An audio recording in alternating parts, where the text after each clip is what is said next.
So I thought I would put a video together just with some tips on contractual clauses to include in your service level agreements. If you're providing services or if you're hiring someone to provide you with services, either way, these are good clauses to have in the contract to ensure that your contract is actually fit for purpose.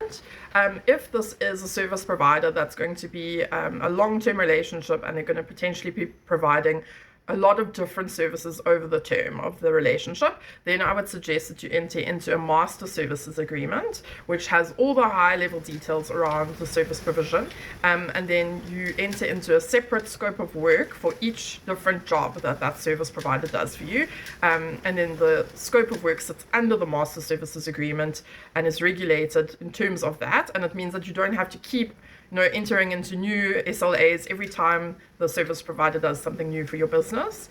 Then the key clause in a service level agreement is obviously the clause describing the services.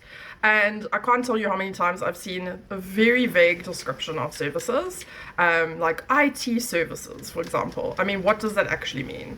You have to put in detail. You need to put in deliverables, you need to put in deadlines for delivery, and timeline of the contract, how long are the services going to be rendered for, what are the services in detail. So if it means that you have to have further discussions with the other party to really bed down exactly what is going to be done, then rather do that up front. Because if you don't include the detail, then how are you going to be able to say, look, you didn't do the services I hired you for, if the services aren't described? So that's a very, very important thing to note for service level agreements.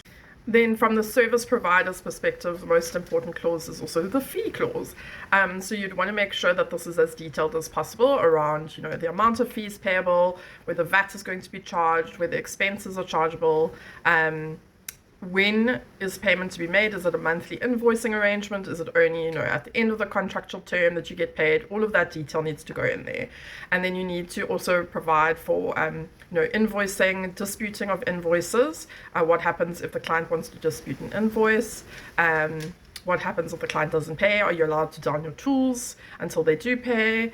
Are you going to be able to revise your fees if there's a big change to the services throughout the contractual term? Or if it's a long-term agreement and you want annual increases, then you also need to provide for that. Then what are the client's obligations? You need to think about what the service provider needs from the client in order to provide the services. So it's also important to include detail around, is access to an office required? Is access to equipment, even computer equipment required?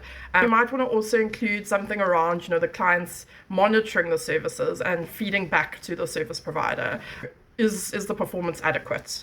Is it meeting expectations? Do adjustments need to be made? So that's also something to think about and to include in the contract. The more detail that you have in your agreement, the better, because that's what prevents disputes from arising.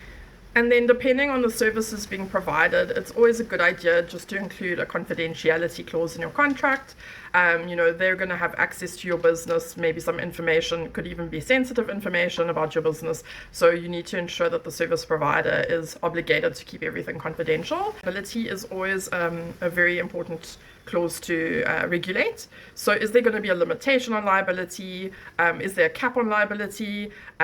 Do the services mean that, if it's a huge amount that's being done and it's for a huge fee and it has massive knock-on consequences to the business if the service provider fails to perform, then obviously you're going to want to include as much liability as possible from a client perspective, and you would probably also want to make sure that the service provider has some sort of insurance, maybe a professional indemnity cover or some sort of insurance cover.